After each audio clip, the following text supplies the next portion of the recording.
تہجد بہترین ذریعہ ہے، تہجد بہترین ذریعہ ہے دعا کی قبولیت کا۔ تو پھر تہجد کے سجدوں میں خوب رو رو کر اللہ سے مانگو جو تمہیں چاہیے، جو تمہیں چاہیے، کہ اللہ تو دے گا کیونکہ تو ہی دے سکتا ہے۔ بس میں نہیں جانتی، مجھے دے دے میرے اللہ۔ اور جو دعا اتنے عرصے تک تم نے تہجد کے سجدوں میں مانگی، سوال ہی پیدا نہیں ہوتا، وہ رد ہو جائیں، کیونکہ دعا کی قبولیت کا وعدہ اللہ نے کیا ہے، اور خاص طور پر تہجد کی دعا۔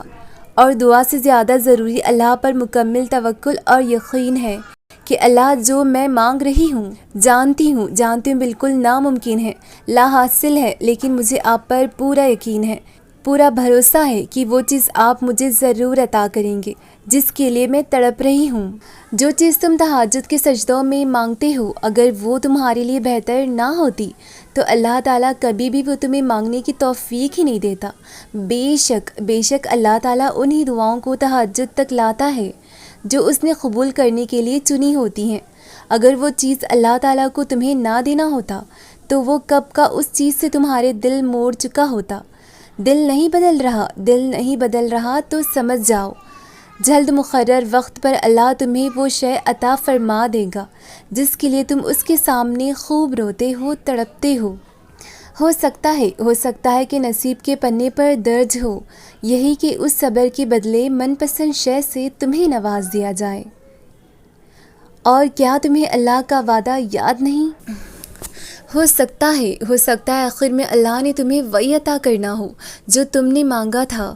بس اللہ سے نا امید مت ہونا اور اللہ پر بھروسہ رکھنا، وہ بہترین وقت پر کن فرما دے گا۔ سنو اگر تمہارے لیے کوئی چیز بہترین ہے تو وہ تم تک پہنچا دی جائے گی، اور اگر تمہارے لیے بہترین نہیں ہے تو آ کر بھی چلی جائے گی۔ تم اللہ کی مصلحتیں نہیں سمجھ سکتے، اس رب کی مصلحتیں تمہاری سوچ کے برعکس ہیں۔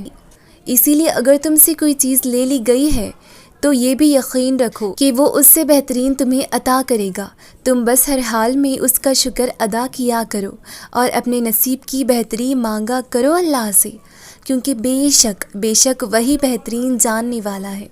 وہ تمہیں آزما رہا ہے ان سب کے ذریعے جو تمہارے دل کا سکون بن چکا ہے۔ تم مانگو اللہ سے، تمہارا مانگنا بہت اچھا لگتا ہے اسے۔ تم پریشان کیوں ہوتے ہو؟ کیا اس کی قدرت پر یقین نہیں ہے تم کو؟ وہ تمہاری شرک سے بھی زیادہ قریب ہے۔ جب تم اپنی ماں کی نیت پر شک نہیں کر سکتے تو اس پر کیسے بے یقینی جو 70 ماؤں سے بڑھ کر محبت کرنے والا ہے۔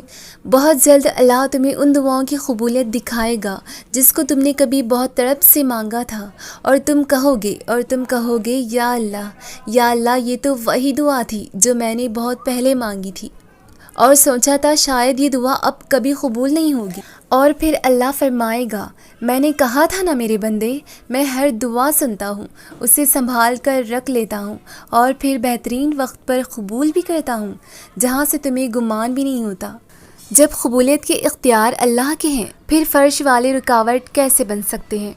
وہ تو بنا مانگے ہی عطا فرماتا ہے، اتنی بے غرض اس کی محبت ہے، پھر وہ کوئی لمحہ بے مقصد کیسے لا سکتا ہے؟ شاید دیری اسی لیے ہے کہ اسے تمہاری آواز بہت پسند ہے۔ راضی کر لے گا اللہ کو ناممکن لگنے کے بعد بھی معجزوں کے انتظار میں ٹوٹا ہوا دل تمہارا۔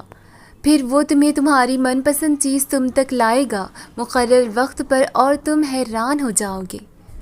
اس کے ایک کن کہنے سے تقدیر بدل جایا کرتی ہے، اور جانتے ہو وہ کن کب فرماتا ہے؟ جب تم سب کچھ ناممکن لگنے کے بعد بھی دعا کرتے ہو، توکل رکھتے ہو۔ جب تم صبر اور یقین کرنا سیکھ جاؤ گے تب معجزے حقیقت بن جائیں گے۔ دعا تو پہاڑوں کو بھی ان کی جگہ سے سرکا سکتی ہے، تم نے تو صرف دعا کرنی ہے، تدبیریں اللہ خود نکالتا ہے، تمہارا کام تو صرف بھروسہ کرنا ہے، وسیلے اللہ خود بناتا ہے۔ ممکن ہے جو پسندیدہ شخص تم دعا میں مانگتے ہو اللہ نے پہلے ہی تمہارے مقدر کا حصہ بنا دیا ہو، اور وہ تمہارے توکل اور صبر کو آزما رہا ہو، اور اسے تمہارا یوں بار بار مانگتے رہنا بہت پسند ہے۔ اللہ نے وقت مقرر کر رکھا ہے، اور جنہیں وہ ہم سے دور کر دیتا ہے ان کا پاس رہنا ہمارے حق میں بہتر نہیں ہوتا۔ ہم اس کی مصلحتیں کبھی نہیں سمجھ سکتے، مگر وہ جانتا ہے کہ ہمارے حق میں کیا بہتر ہے اور کیا نہیں۔ ابھی تمہیں بھلے لگ رہا ہوگا کہ تمہارے ساتھ ظلم ہوا ہے، مگر وقت کے ساتھ تم پر ساری حقیقتیں عیاں کر دی جائیں گی، اور پھر تم ان واقعات کا رونما نہ ہونے کا شکر ادا کرو گے جن کی ہونے کی تم دعا کرتے تھے۔ جب وہ کسی چیز سے نہیں محروم کرتا تو اس سے کئی ایسی ہزاروں نعمتوں سے نواز دیتا ہے۔ جب وہ تمہیں کسی ایسی چیز سے محروم کرتا ہے تو اس سے کئی ایسی ہزاروں نعمتوں سے نواز بھی دیتا ہے۔ ناممکن جیسی چیزیں اللہ پاک مقدر میں نہیں لکھتا، کیونکہ ہمیں کچھ چیزیں صرف دعاؤں سے ہی ملا کرتی ہیں۔ وہ تو ہر لا حاصل چیز کو بھی حاصل کرنے پر قادر ہے، تو میں اس کے پاس کیوں نہ جاؤں؟ وہ تو غفور ہے، وہ تو رحیم ہے۔ وہ ہاں کو نہیں اور نہ کو ہاں کرنے پر قادر ہے، تو پھر اس کے لیے کوئی چیز مشکل کیسے ہو سکتی ہے؟ میں تو ہر دفعہ اس کے سامنے جھولی پھیلا دیتی ہوں تاکہ وہ اس میں وہ چیز ڈال دے جو مجھے چاہیے۔